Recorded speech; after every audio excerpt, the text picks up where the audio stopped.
Concept 2, factoring ax squared plus bx plus c when c is positive.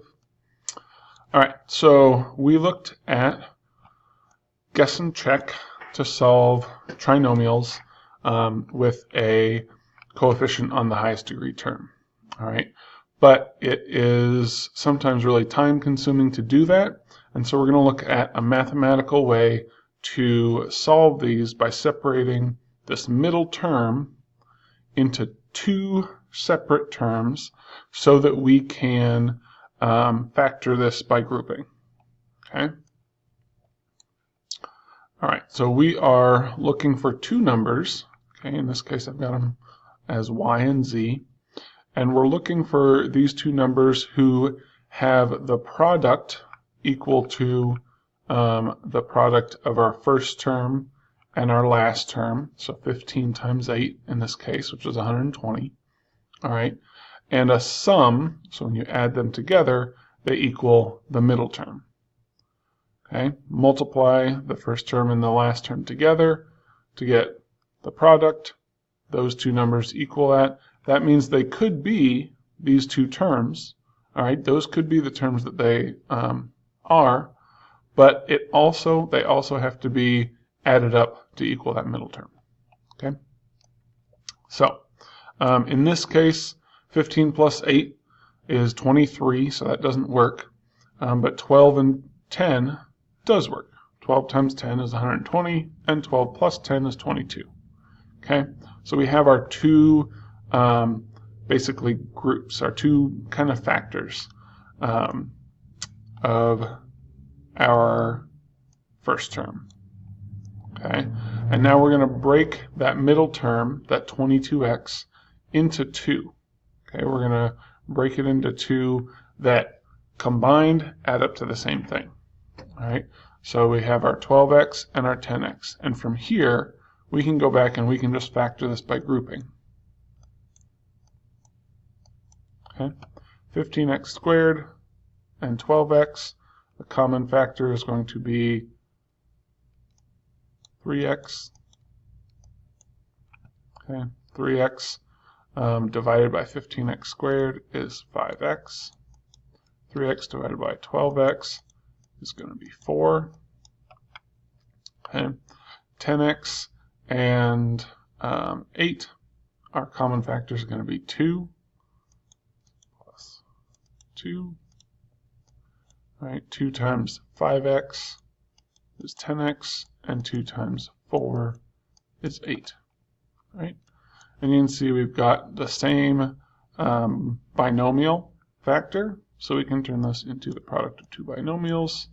3x plus 2 times 5x plus 4. Okay, and there we've got it. All right, so our steps were to figure out, to break that middle term, that 22x, into two by looking at what two numbers you could multiply by each other to get the same as the first term multiplied by the second, or by the last term, the coefficient of the first term multiplied by the last term, and those same two numbers that also add up to be the coefficient of the second term. All right, now we're going to look at why this works, and it's pretty complicated to understand and explain why this works, but we're going to give it a shot. Okay, because you are basically multiplying the coefficient of the first term of each binomial to get a, and the coefficient of the second term of each binomial to get c. You're basically having all four of those. If you multiply a and c together, it's like multiplying all four of those. Okay, so a times c, if I'm taking this situation where we had 15x plus 22x plus 8. Okay, if I'm taking this situation, 15 times 8 is going to be the same as 3 times 5 times 2 times 4. Okay, they're both going to equal 120. All right, so that's going to help us to figure out what to break our terms into, because we're basically getting what 3 times 4 is equal to. 3 times 4 is equal to 12, and 2 times 5 is equal to 10. Okay, those are our factors. All right, but there's a lot of different ways to get to 120, right? 15 and 8, and 1 and 1. That would be another way, okay? So we have to take that, where we're multiplying those 4 together, and we also have to include the adding, okay? So for the adding portion, all right, so we had our y times z is equal to basically all 4 of the terms, or at least the coefficient of the terms, multiplied together. All right, and now y plus z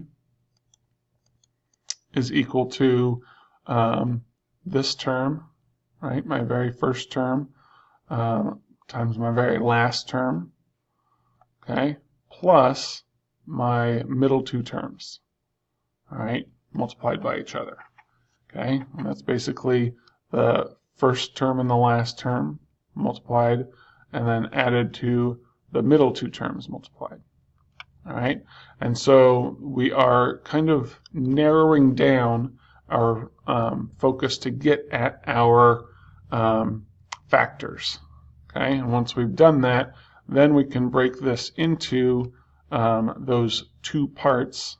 Okay, because if we know that y is 3 times 4 and z is 2 times 5, okay, or at least the result of those, then it's easy to factor those and get down to our 2 binomials. All right. Okay.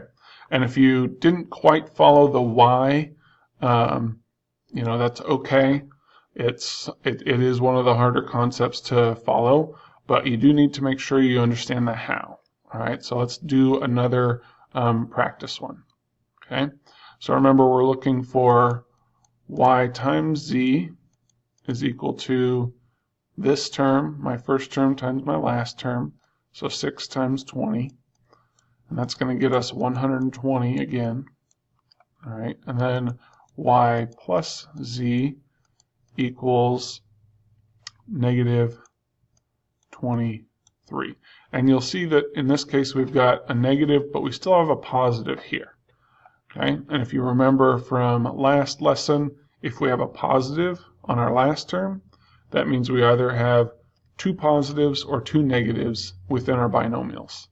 Okay, so because we've got a negative, it must mean we have 2 negatives. All right, so we're still looking at 2 numbers that add up to 23, even though both of those numbers are going to be negative. Okay, all right. So now thinking about what terms, what values I could multiply to get 120 and then add together to get negative 23. I could factor 120, all right, but the helpful hint for that is no one of my factors can be over 23, right? There's no way I could have 2 numbers that when you multiply them together gets 120, but when you add them is 23 if one of those factors is greater than or equal to 23, because you're adding them together, it's going to become larger. Okay, in this case it's going to become smaller because they're negative, but it's still going to be 2 numbers that are closer to 0 than 23. Okay, so I can start with those factors. So it could be 20 and 6, or negative 20 and negative 6, but that doesn't equal 23. Let's see, it could be 10 and 12, right? So negative 12 times negative 10, but that's going to equal 22. Okay, so that's still not right. It could be, let's see, 8 and 15, or negative 8, negative 8 and negative 15. Okay, I missed that one. That one probably should have been up there if I'm going down through. But negative 8 plus negative 15 is negative 23. So these are going to be the two that I break my middle term up into. Okay, so I'm going to have 6x squared minus, and I'm going to go with my larger term, minus 15x. Okay, and then another minus 8x. Oops. And if you combine these two, you would get the negative 23x, and then add 20.